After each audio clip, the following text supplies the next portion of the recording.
guaranteed.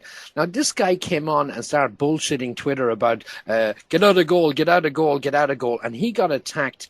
And there was a big fight between Zero Hedge and Goldcore. It's another Twitter/Goldcore. An Irish guy and an English guy, at least he's Irish anyway. And they went after Roubini and gave him some lessons. They reposted stuff that Roubini had posted in the New York Times in 2009, and Roubini in the article said, he said Jim Rogers is a moron, and gold will. He said, forget about gold going to 1500s. It'll never get to 2000. And just last week or 2 weeks ago, it popped to over $17, and it's poised, on the next bit of bad news to, go past 2000 in one big jump. And people remind him. So he started banning everybody. That's what he did. He banned you. You can't comment on it.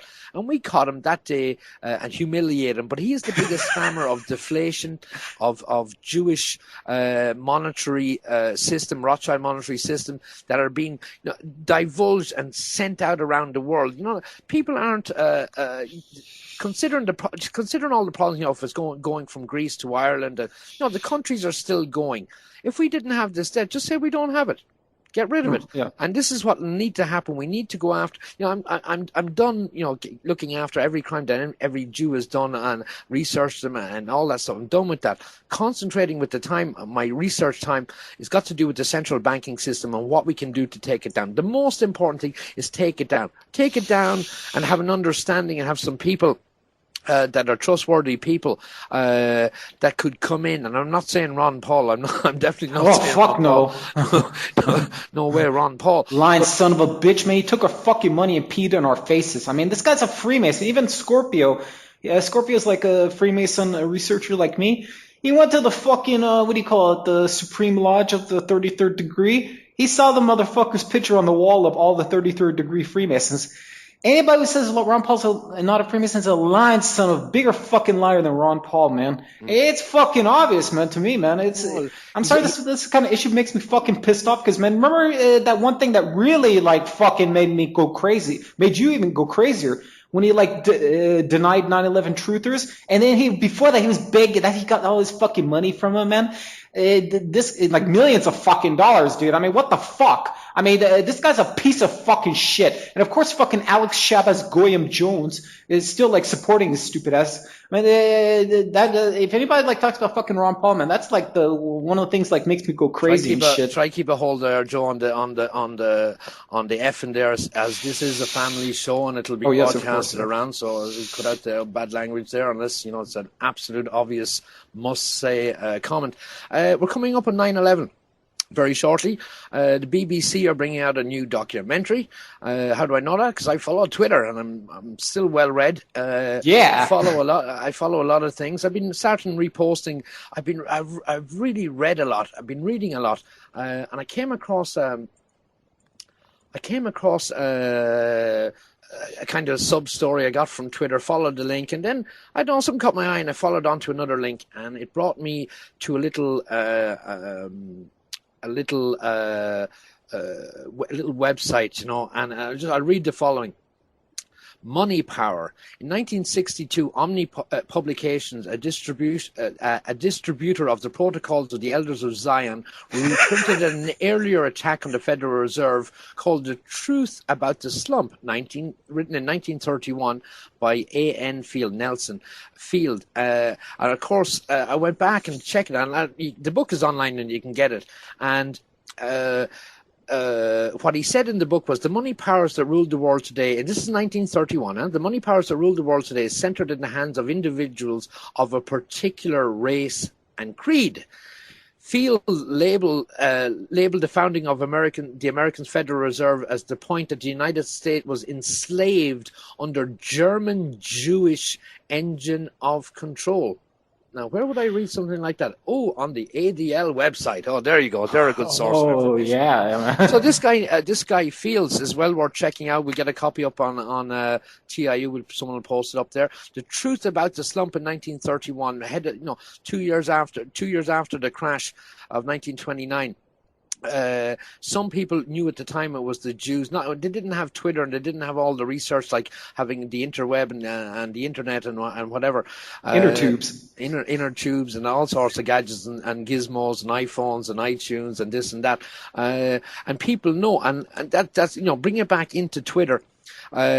These big, I've seen, whoever does the tweeting for President Obama, he came up in my timeline, and I seen him some tweets, some nonsense. I was going to annoy him or not. I didn't bother, the Secret Service after, all this bullshit. Yeah, man. But Nouriel Roubini, he's a scumbag, an absolute scumbag, absolute shill, absolute bank, Rothschild shill, absolutely 100% sure. This guy, he waffles, he goes on and on and on and on and on, and then you say, what the fuck did he just say? Shit, what did he say? I don't remember what he said. What did he say? And then big word, deflation, don't buy gold, deflation, don't buy gold. And I'm telling you, he got assaulted, and when he got, just to show how, this crap is very, very often on television as a financial expert. To solve his little dispute with Goldcore and Zero Hedge, he resorted to name calling, Joe. He started calling names. That means he already lost the argument right there. There and gone. And then the two of them, I think Zero Hedge was the first. He gave up and he said, "What's the point? This guy is a moron." Seems to be a smart guy. Do you follow Zero Hedge, Joe? That's how I was going to bring you the next subject, man. I've kind of discussed this on my own show. It seems like Zero Hedge, he knows the Jew but doesn't name the Jew. And like, he's obviously influenced by, like, he's in that milieu, you see your one of your French words. French words. That he knows about, like, he's in it. He knows exactly what the real deal is, but he's too afraid to say it, or if he does say it, he'll like mix in a little like disinformation. But I'm gonna say something about Zero Hedge. I've said it on my own show, like with my main financial advisor, which would be Vigilius. Vigilius also noticed, like, if you want the real good news, it's not the news articles on Zero Hedge, it's the comments, man. Those comments are gold. I'll talk a lot of shit about, like, Zero Hedge. I say he's like a cream puff wimp, but at least he doesn't moderate the comments. I mean, like, I learned a lot. He does. I've seen some things being removed. Maybe, but he leaves them long enough, like a day or so, because, like, I see lots of interesting stuff on there when I go on. No, I mean, otherwise it goes fairly unmoderated, but I have seen one or two things removed there.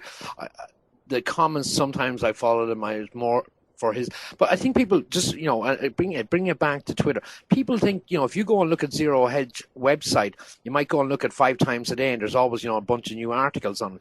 Forget about it. Go on to his Twitter account. He goes 16 hours a day. You can nearly time him, Joe. I've been following him now for a while, and looking at the timeline, last tweet is 8 hours ago, and after 8 hours, you expect him back online, and he tweets all day. It's now.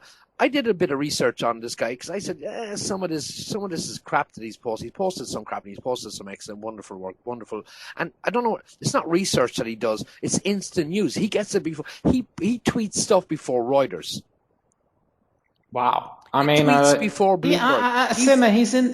He knows the real deal, dude. He's right in there, dude, with the people that we always talk about. He knows them like face to face and stuff, but like, because he don't want to lose some of that money or his little prized possessions, he's not going to ever tell the whole truth. Maybe he'll like go skip around it. I mean, if he does tell the truth, like I said, he also mixes like the crap with it too. Mm-hmm. No, well, I mean, he posted instantly, and you don't have time to judge everything. And he might have made a few mistakes, and he's been spot on. I've seen some the Globe and the Mail, big Canadian Jewish outfit, go after him last week and attack him. And he even tweeted it today, but I had read it last week. He said, "Will you Canada please get over and move on?" He's criticizing the banking model in Canada. He's saying there's liquidity problems like the US, like everywhere else. And we'll see if he's right. And the guy's been spot on. So I did a bit of, he said the guy's too good to be true. Especially if you follow him on Twitter. Forget about his website. That's not as active. His Twitter account is he tweets. He's crazy about tweeting. And the info, I'm saying, where the heck did he get that from? And then Reuters will tweet it 20 minutes later.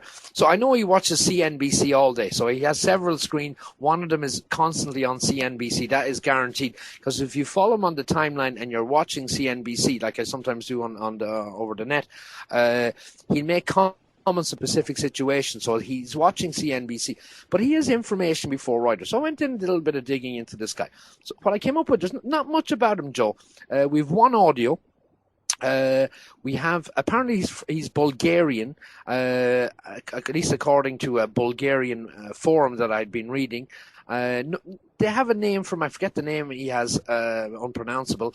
And he got caught doing it, some sort of $300 or $500 deal, and he got done for insider trading. He made a mistake.